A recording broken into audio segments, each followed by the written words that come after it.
قال بكل شعرة حسنة. قالوا فالسوق يا رسول الله؟ قال لكل شعرة من السوق حسنة. صدق الله مولانا العظيم وصدق رسوله النبي الكريم. میرے معزز دینی بھائیوں،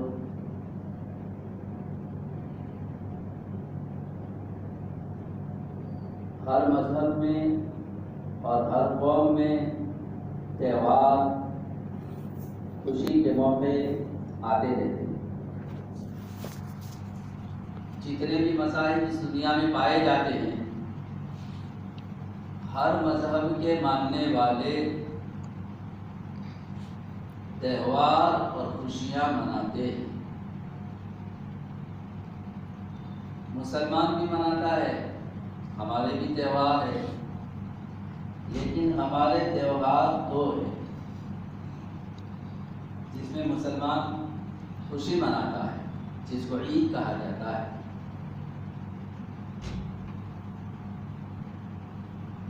ایک تو ہے عید الفطر اور ایک ہے عید الاضحیٰ۔ جتنے بھی مذہب والے ہیں یا جو قومیں ہیں، وہ جو تہوار یا خوشی کا دن مناتے ہیں، وہ کسی خاص واقعہ کی وجہ سے، کوئی بہت بڑا خاص واقعہ پیش آیا ہوتا ہے، اس واقعے کی یادگار میں وہ لوگ اس دن کو خوشی کا دن یا تہوار کا دن مناتے ہیں۔ یہود کو دیکھ لیجیے، حضرت موسیٰ علیہ الصلوۃ والتسلیم کو اللہ تعالیٰ نے فرعون اور فرعونیوں سے جس دن نجات دی، اس دن کو وہ لوگ عید کا دن اور خوشی کا دن مناتے ہیں۔ عیسائی کو دیکھ لیجیے، کرسچن لوگوں کو، وہ عید اور خوشی کا دن حضرت عیسیٰ علیہ الصلوۃ والتسلیم کی ولادت جس دن ہوئی، اس دن کو وہ لوگ عید کا دن مناتے ہیں۔ ایسے غیر مسلموں کو دیکھ لیجیے۔ اسلام کا اس بارے میں پورا نظام الگ ہے۔ ہماری جو دو عیدیں اور دو تہوار جو ہمیں شریعت نے دیے ہیں، وہ کسی خاص واقعہ کی وجہ سے۔ اگر اللہ یہ تہوار اور خوشی کا دن کسی واقعے کی وجہ سے دیتا، تو ہم سب اس بات کو اچھی طرح جانتے ہیں کہ سب سے زیادہ خوشی کا موقع اگر ہمارے لیے کوئی ہے تو میرے اور آپ کے آقا جناب محمد رسول اللہ صلی اللہ علیہ وسلم کی ولادت ہے۔ آپ جس دن پیدا ہوئے اس دن کو یوم عید قرار دیا جاتا، خوشی کا دن قرار دیا جاتا، لیکن اس دن عید نہیں رکھی۔ عید کے لیے دوسرے مہینے کا انتخاب کیا تھا۔ کون سے مہینے کا؟ شوال کا، رمضان کے بعد۔ اور عید الاضحیٰ کے لیے ذی الحجہ کا مہینہ۔ آخر ایسا کیوں ہوا؟ اس کی وجہ یہ ہے کہ دیکھیے، اسلام نے کسی واقعے کو اہمیت نہیں دی، بلکہ علماء نے لکھا ہے کہ اللہ تبارک و تعالیٰ نے یہ دو عیدیں ہمیں اس لیے عطا فرمائی کہ اس سے پہلے بہت بڑی عبادت سے انسان گزرتا ہے۔ عید الفطر اللہ نے اس طریقے میں دی کہ عید الفطر سے پہلے مسلمان رمضان المبارک کے پورے مہینے میں روزہ رکھتا ہے، اللہ کی عبادت کرتا ہے، اللہ کے حکم کو پورا کرتا ہے، اللہ کی اطاعت و فرما برداری کرتا ہے، اچھائیاں بہت زیادہ کرتا ہے، گناہوں سے اپنے آپ کو بچاتا ہے۔ جب ایک مہینے تک بندہ اللہ کی عبادت میں لگا رہا، بھوکا پیاسا، اپنی خواہشات کو دبا کر اللہ کے حکم پر مر مٹا، تو اللہ خوش ہو کر کہتا ہے میرے بندے، آج تیرے لیے خوشی کا دن ہے، آج تیرے لیے روزہ رکھنا حرام ہے۔ عید کے دن اگر کوئی مسلمان روزہ رکھنا چاہے تو حرام ہے، اس کا روزہ ہی نہیں ہوگا، گناہ ہوگا۔ اس لیے کہ عید کا دن اللہ کی طرف سے مہمانی کا دن ہوتا ہے. ہم خدا کے مہمان ہوتے ہیں. تو ایک بہت بڑی اہم عبادت سے گزرنے کے بعد اللہ نے خوشی کا موقع دے دیا عید. اسی طرح بقر عید جو ہے عید الاضحیٰ، یہ بھی ایک بہت بڑی عبادت سے گزرنے کے بعد اللہ نے وہ عید ہمیں عطا فرمائی، اور وہ ہے یوم عرفہ، حج. 90 ذی الحجہ حجاج کرام حج میں جاتے ہیں، جو وہ 90 ذی الحجہ کو میدان عرفات میں جاتے ہیں. کہاں جاتے ہیں بھائی؟ عرفات. اور میدان عرفات یہ حج کا سب سے بنیادی رکن ہے. ایک سیکنڈ کے لیے اگر حاجی وہاں نہیں پہنچا تو اس کا حج ہی نہیں ہوگا. چاہے لاکھ قربانی کرے لیکن حج نہیں ہوگا. آئندہ سال دوبارہ اس کو حج کے لیے جانا پڑے گا. باقی اگر دوسری چیزوں میں بھول کر دیتا ہے آدمی تو قربانی سے وہ مسئلہ حل ہو جاتا ہے. لیکن عرفات میں ٹھہرنا اور رکنا اتنا ضروری ہے کہ ایک سیکنڈ کے لیے بھی اگر کوئی نہیں گیا تو آئندہ سال دوبارہ اس کو حج کے لیے جانا پڑے گا. سمجھے؟ اسی لیے نبی علیہ السلام فرماتے ہیں الحج عرفہ، حج عرفہ کا نام. بہت اہم عبادت ہے. اس عبادت سے گزرنے کے بعد اب اللہ کہتا ہے 10ویں ذی الحجہ کو، 90 ذی الحجہ کو عرفات میں بہت بڑی عبادت ہے یہ حج. اس کے بعد اللہ فرماتے ہیں کہ اب خوشی مناؤ 10ویں ذی الحجہ کو، عید کا دن ہے تمہارے. میرے بھائیوں، تو ہمارے تہوار جو ہے وہ بہت بڑی عبادت سے گزرنے کے بعد اللہ نے ہمیں عطا فرمایا. عام لوگوں کی طرح نہیں ہے کہ کوئی خاص واقعہ، اہم واقعہ پیش آ گئے اس کو خوشی کا دن بنا لیا نا. یہ اصل چیز ہے. تو خیر ابھی تو بات کرنی ہے مجھے عید الاضحیٰ کے عنوان سے، قربانی کے عنوان سے. ایک بات یہ بھی یاد رکھیں کہ قربانی جو ہے وہ فقط اسلام اور مسلمانوں کے ساتھ خاص نہیں ہے کہ فقط مسلمان ہی کرتے ہو. نہ، قرآن کریم میں اللہ تبارک و تعالیٰ نے ارشاد فرمایا ہے وَلِكُلِّ أُمَّةٍ جَعَلْنَا مَنسَكًا لِيَذْكُرُوا اسْمَ اللَّهِ عَلَى مَا رَزَقَهُم مِّن بَهِيمَةِ الْأَنْعَامِ. یہ قرآن کی آیت ہے جو میں نے آپ کے سامنے پڑھی ہے، جس میں اللہ تعالیٰ فرماتے ہیں کہ یہ جو قربانی ہے یہ قربانی ہر امت میں رہی ہے. حضرت آدم علیہ الصلوۃ والتسلیم سے لے کر جناب نبی کریم صلی اللہ علیہ وسلم تک، جہاں حضرت آدم علیہ الصلوۃ والتسلیم کا واقعہ، ان کے بیٹوں کا واقعہ قرآن کریم نے ذکر فرمایا ہے، وہیں پر قرآن میں یہ بات ہے اِذْ قَرَّبَا قُرْبَانًا فَتُقُبِّلَ مِنْ أَحَدِهِمَا وَلَمْ يُتَقَبَّلْ مِنَ الْآخَرِ. کہ حضرت آدم علیہ السلام کے دونوں بیٹوں نے، حابیل اور قابیل نے قربانی پیش کی. ایک کی قربانی اللہ کے یہاں قبول ہوئی، ایک کی قربانی قبول نہیں ہوئی. قربانی شروع سے، اور ہر مذہب اور ہر ملت اور ہر قوم میں یہ خالص ہم نہیں کرتے. غیر مسلم کرتے ہیں کہ نہیں کرتے؟ کرتے ہیں، لیکن طریقہ الگ الگ، طریقہ الگ. میرے بھائیوں، یہ جو ایام ابھی کچھ دن کے بعد شروع ہونے جا رہے ہیں، شاید 28 تاریخ ہے، کل 29 ہوگی، ہو سکتا ہے کل یہ چاند دکھ جائے، پرسوں جو بھی ہو. بہرحال تو یہ ذی الحجہ کا جو مہینہ شروع ہوتا ہے بڑا اہم مہینہ ہے، افضل مہینہ ہے. اس مہینے میں بطور خاص عبادتوں کا اہتمام کرنا چاہیے. قرآن کریم کی جو آیت میں نے آپ کے سامنے پڑھی ہے وَالْفَجْرِ وَلَيَالٍ عَشْرٍ، اللہ تعالیٰ قسم کھا کر فرماتے ہیں قسم ہے فجر کی اور 10 راتوں کی. حضرات مفسرین نے لکھا ہے کہ 10 راتوں سے مراد ذی الحجہ کی 10 راتیں ہیں. ان 10 راتوں میں ہمیں زیادہ سے زیادہ عبادت کرنی چاہیے. جیسے رمضان کا مہینہ آتا ہے، ہم اپنی عبادت کا معیار بڑھا دیتے ہیں نا بھائی. ارے بڑھاتے نہیں، قرآن کی تلاوت بڑھ جاتی ہے، اللہ کا ذکر بڑھ جاتا ہے، رائے خدا میں خرچ کرنا جو ہے بڑھ جاتا ہے، اچھائیاں بڑھ جاتی ہے، برائیاں کم ہو جاتی ہے۔ تو یہ جو ذی الحجہ کا مہینہ شروع ہو جائے تو ذی الحجہ کے مہینے میں بھی ہماری عبادتیں بڑھنی چاہیے۔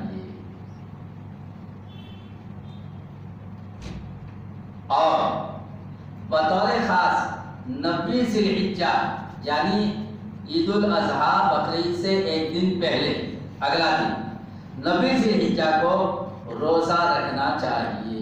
یہ روزہ رکھنا مستحب ہے، اس کے بڑے فضائل ہیں۔ میرے اور آپ کے آقا جناب محمد رسول اللہ صلی اللہ علیہ وسلم فرماتے ہیں کہ عرفات یعنی 9ویں ذی الحجہ کا روزہ اگر کسی نے رکھا تو اس کے 1 سال اگلے اور 1 سال پچھلے یعنی 2 سال کے گناہ اللہ معاف فرماتے ہیں۔ ایک روزہ رکھنے پر 2 سال کے گناہ معاف، ایک آئندہ جو آئے گا سال وہ، اور ایک جو سال ہمارا گزر گیا بھوتکال اور بھوشیہ کا، وہ 2 سال کے گناہ اللہ معاف کر دیتا ہے ایک روزہ رکھنے پر۔ اتنا بڑا ثواب ہے اس روزے میں۔ ارے بھائیو سمجھ رہے ہو؟ اس لیے ارادہ کرو کہ انشاءاللہ اس دن ہم روزہ رکھیں۔ ہاں دوسری بات میرے بھائیو، دیکھیے جو قربانی ہم کر رہے ہیں یہ حضرت ابراہیم خلیل اللہ کی یادگار ہے۔ حضرت ابراہیم خلیل اللہ یہ واحد وہ نبی ہیں جس کو دنیا میں آنے والے ہر فرقے اور ہر مذہب والے مانتے ہیں۔ حضرت ابراہیم علیہ السلام ان کی اداؤں کو اللہ تبارک و تعالیٰ نے باقی رکھا ہے، جس کو قرآن بیان کرتا ہے وَإِذِ ابْتَلَىٰ إِبْرَاهِيمَ رَبُّهُ بِكَلِمَاتٍ فَأَتَمَّهُنَّ۔ اللہ تعالیٰ نے حضرت ابراہیم علیہ السلام کو چند چیزوں کے ذریعے سے آزمایا، ان کی جانچ کی، پڑتال کی، امتحان لیا، پریکشا لی۔ فَأَتَمَّهُنَّ، حضرت ابراہیم علیہ السلام سارے امتحان میں کامیاب ہوتے چلے۔ حضرت ابراہیم علیہ السلام جب پیدا ہو رہے تو کہاں ہو رہے؟ آزر کے گھر۔ آزر کون ہے بھائی؟ بتوں کو بنانے والا، بتوں کا پجاری۔ ایسے گھر میں، ایسے گھرانے میں حضرت ابراہیم علیہ السلام پیدا ہو گئے۔ ایک ابراہیم تنہا اللہ کو ماننے والا، باقی سارا گھرانہ، سارا جو ہے خاندان اور سارا گاؤں سب کچھ ان کے خلاف۔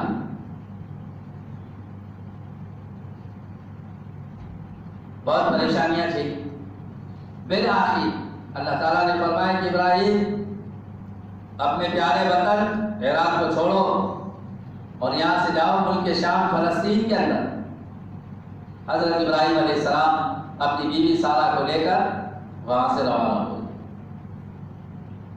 جب روانہ ہوئے فلسطین پہنچے، کوئی اولاد ان کی تھی نہیں۔ وہاں پہنچ کر حضرت ابراہیم خلیل اللہ نے اللہ تعالیٰ کی بارگاہ میں دعا فرمائی کہ اللہ مجھے اولاد دے دے۔ اولاد بہت بڑی نعمت ہے میرے بھائیوں۔ انبیاء کرام علیہ السلام نے بھی تو اولاد مانگی ہے، اس لیے اولاد کی دعا اللہ سے کرنی چاہیے۔ لیکن یاد رکھنا اولاد کون سی بھائی؟ نیک اولاد کی دعا اللہ سے مانگنی چاہیے۔ قرآن میں بھی یہ بات ہے، حدیث پاک میں بھی یہ بات ہے۔ آدمی کو ہمیشہ اللہ سے نیک اولاد کی دعا مانگنی چاہیے۔ بہت سی مرتبہ اولاد سرپیری ہوتی ہے، ماں باپ پریشان ہو جاتے ہیں، اس لیے ہمیشہ نیک اولاد کی اللہ سے دعا کریں۔ تو حضرت ابراہیم خلیل اللہ نے بھی دعا مانگی، اللہ تعالیٰ نے ان کی دعا قبول فرمائی۔ وَبَشَّرْنَاهُ بِغُلَامٍ حَلِيمٍ، ابراہیم ہم تمہیں ایک خوشگوار بچے کی بشارت سناتے ہیں۔ اور حضرت ابراہیم علیہ السلام کے یہاں حضرت اسماعیل علیہ السلام کی ولادت ہوئی، پیدا ہوئی۔ اہل کتاب کی روایت کے مطابق جس وقت حضرت اسماعیل علیہ السلام کی پیدائش ہو رہی ہے اس وقت حضرت ابراہیم خلیل اللہ کی عمر 86 برس 86 برس۔ سمجھے؟ دیکھو میرا اللہ ہر حال میں اولاد دینے پر قادر ہے، جوانی میں بھی دے سکتا ہے، سمجھے کہ، اور بڑھاپے میں بھی دے سکتا ہے۔ جب انسان مایوس ہو جائے، نا امید ہو جائے، ایسے حالت میں 86 برس کی عمر اللہ نے حضرت اسماعیل علیہ السلام، اللہ اپنی قدرت کا کرشمہ دکھانا چاہتا ہے۔ حضرت آدم کو پیدا کیا کس سے کیا؟ نہ کوئی ماں ہے نہ کوئی باپ ہے ان کا۔ اللہ نے اپنی قدرت سے پیدا کیا حضرت آدم کو، ماں ہوا کو پیدا کیا کس سے کیا؟ حضرت آدم کی بائیں پسلی سے کیا، کوئی عورت نہیں ہے وہاں۔ ارے بات سمجھ رہے؟ اور حضرت عیسیٰ علیہ الصلوۃ والتسلیم کو اللہ نے پیدا کیا، ماں ہے باپ نہیں۔ ماں حضرت مریم تو ہے لیکن باپ نہیں ہے۔ ہر طرح سے اللہ نے اپنی قدرت کے کرشمے دکھلائے۔ حضرت ابراہیم کو 86 برس کی عمر میں حضرت اسماعیل ملی۔ پھر اللہ تعالیٰ نے فرمایا کہ ابراہیم اس کو بھی چھوڑو، فلسطین کو بھی، اور اپنے یہ دودھ پیتے بچے کو لے کر پہنچو کہاں؟ حرم مقدس، جہاں بیت اللہ آج آباد ہے، خانہ کعبہ ہے۔ اس وقت خانہ کعبہ کیا تھا؟ ایک بنجر جگہ تھی، بنجر زمین تھی، وہاں کوئی درخت نہیں تھا، وہاں کوئی انسان نہیں تھا، وہاں کوئی چرند اور پرند نہیں تھا، کچھ نہیں تھا، پتھریلی زمین ہے، پہاڑی زمین۔ کہا حضرت ابراہیم کو وہاں جانا ہے۔ اللہ تعالیٰ نے جبرائیل کو ساتھ میں کر دیا رہبر کے طور پر، گائیڈ، یہ دکھاؤ ان کو راستہ۔ حضرت ابراہیم علیہ السلام والتسلیم جب اس مقام تک پہنچے جہاں ٹھہرانا تھا، اس مقام پر پہنچ کر میاں بیوی دونوں کو وہاں پر بیوی اور بچے دونوں کو وہاں چھوڑ دیا، تھوڑی سی کھجوریں دے دی، ایک مشکیدے میں پانی دے دیا، اور بلا کچھ کہے حضرت ابراہیم علیہ السلام وہاں سے واپس چل دیے ملک شام جانے کے۔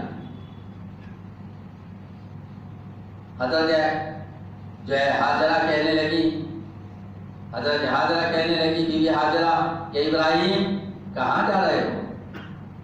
اِلیٰ مَن تَتْرُکُنَا، آپ ہم کو کس کے حوالے کر کے جا رہے ہیں؟ یہ تو جنگل ہے، بیابان ہے، یہاں کوئی انسان نہیں ہے، یہاں کوئی دل بہلانے کی چیز نہیں ہے، میں اور یہ شیرخوار دودھ پیتا بچہ ہم دو ہیں، اس جنگل میں بھلا کیسے رہ سکتے ہیں؟ حضرت ابراہیم علیہ السلام نے جواب نہیں دیا، پھر پوچھا، کوئی جواب نہیں ملا۔ حضرت ہاجرہ سمجھ گئی آخر وہ بھی تو نبی کی بیوی تھی، سمجھ گئی کہ ابراہیم اپنی طرف سے کوئی بات نہیں کر سکتے، کوئی کام نہیں کر سکتے، یقیناً یہ بات اللہ کی طرف سے ہوگی۔ اس لیے حضرت ہاجرہ کہنے لگی کہ کیا اللہ نے آپ کو اس کا حکم دیا ہے؟ تو کہا کہ ہاں۔ تو حضرت ہاجرہ کہنے لگی کہ ہاجرہ اذا لا یضیعنا، جائیے جائیے، تب تو اللہ آپ کو ضائع نہیں کرے گا، برباد نہیں کرے گا، ہمارا پانی چل رہا ہے۔ ابراہیم وہاں سے روانہ ہو گئے۔ میرے بھائیوں ذرا دل سے سوچو، اس مقام پر، اس جگہ پر ہم ہوتے تو کیا کرتے؟ کیا ہم اپنی بیوی اور دودھ پیتے بچے کو چھوڑ سکتے تھے ایسے میدان میں، ایسے جنگل میں جہاں کوئی انسان نام کی چیز نہیں، چرند پرند کچھ نہیں ہے، سایہ حاصل کرنے کے لیے درخت نہیں ہے؟ ایسے حالت میں کبھی نہیں کر سکتے۔ کیا بیتی ہوگی حضرت ابراہیم پر، کیا گزری ہوگی ان کے دل کے اوپر، وہ تو حضرت ابراہیم علیہ السلام ہی جانتے ہیں۔ میرے بھائیوں، حضرت ابراہیم علیہ السلام وہاں سے روانہ ہوئے، ایسی جگہ پہنچے، ایسے مقام پر پہنچے جہاں سے ان کو اپنی بیوی بچے نظر نہیں آ رہے تھے۔ اب اللہ کی بارگاہ میں رو کر حضرت ابراہیم علیہ السلام دعا فرما رہے ہیں، ربنا انی اسکنت من ذریتی بواد غیر ذی زرع عند بیتک المحرم ربنا لیقیموا الصلاۃ فاجعل افئدتهم من الناس تہوی الیہ۔ اور جو ہے اس میں پوری منظر کشی کی ہے۔ حضرت ابراہیم خلیل اللہ اپنی اعلی اولاد کے لیے، آئندہ آنے والی نسلوں کے لیے دعائیں کر رہے ہیں کہ پروردگارا، میں نے اپنی بیوی کو، اپنے دودھ پیتے بچے کو ایک ایسی زمین میں ٹھہرا دیا ہے جس میں کھیتی باڑی ہونے کی کوئی صلاحیت ہی نہیں ہے، کھیتی اگ نہیں سکتی، اور ان کو اکیلا چھوڑ کر میں روانہ ہوا ہوں۔ پروردگارا کچھ لوگوں کے دل ادھر متوجہ کر دے، کچھ لوگوں کو وہاں پہنچا دے تاکہ ان کو انسیت حاصل ہو جائے، اور برکت کی بھی دعا ہے۔ خیر ادھر یہ میاں جو ہے ماں اور بیٹا رہ رہے ہیں، ابراہیم علیہ السلام ان کے شام چلے گئے۔ اسی درمیان میں وہ واقعہ پیش آ گیا، پانی ختم ہو گیا، اب پیاس سے بچہ تڑپ رہا ہے۔ بھلا ماں اپنے بیٹے کو تڑپتے ہوئے کیسے دیکھ سکتی ہے؟ اس لیے وہ صفا پہاڑی پر چل گئی، دیکھا کہ کوئی شاید نظر آئے، کہیں پانی وانی نظر آئے، لیکن کچھ تھا ہی نہیں ماں۔ واپس نیچے اترے، سائڈ میں مروہ پہاڑ تھا، بیچ کے جگہ میں وہ دوڑی اور مروہ پر چڑھ گئی۔ وہاں بھی دیکھا کوئی نظر نہیں آ رہا ہے، پھر صفا، پھر مروہ، پھر صفا، پھر مروہ۔ ہم لوگ صحیح کرتے ہیں کہ نہیں بھائی؟ جو لوگ حج میں گئے وہ جانتے ہیں صفا مروہ کے درمیان کی جو سعی ہوتی ہے حضرت حاجرہ علیہ السلام کی یادگار میں ہے، اور پھر 7 چکر پورا ہونے کے بعد وہیں سے جو ہے زمزم کا فوارہ اور زمزم کا چشمہ بہ پڑتا ہے۔ خیر حضرت ابراہیم کچھ بڑے ہو رہے ہیں، حضرت اسماعیل علیہ السلام بڑے ہو رہے ہیں۔ حضرت ابراہیم علیہ السلام کو پھر اللہ نے حکم دیا، خواب میں حضرت ابراہیم علیہ السلام نے خواب دیکھا کہ اللہ تعالیٰ فرماتے ہیں کہ ابراہیم اپنی محبوب اور پیاری چیز کو میرے نام پر قربان کرو۔ صبح میں اٹھے، بہت سارے اونٹ قربان کیے۔ دوسرے دن پھر خواب آیا، پھر اٹھے، پھر بہت سارے اونٹ قربان کیے۔ تیسرے دن پھر خواب آیا، ابراہیم یہ نہیں، اپنے نفس کے جگر اسماعیل کی قربانی چاہیے۔ بس کیا تھا کہ حضرت ابراہیم علیہ السلام سیدھے اپنے بیٹے کے پاس پہنچ گئے اور جا کر کیا کہتے ہیں، یا بنی انی اری فی المنام انی اذبحک فانظر ماذا تری۔ واہ، قرآن کیسی منظر کشی کر رہا ہے۔ بیٹا میں نے خواب دیکھا ہے۔ خواب کیا دیکھا؟ میں تجھے ذبح کر رہا ہوں، کیا خیال ہے تیرا؟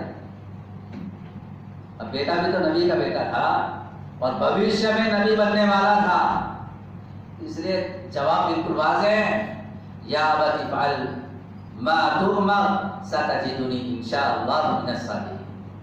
ابا جان اللہ نے جو حکم دے دیا وہ کر دیجیے۔ پھر ابراہیم علیہ السلام اپنے بیٹے کو لے کر چل رہے ہیں، سمجھے کہ میں چھوڑ رہا ہوں چونکہ وقت نہیں ہے، اور پہنچے اس جگہ جہاں جمرہ عقبہ ہے۔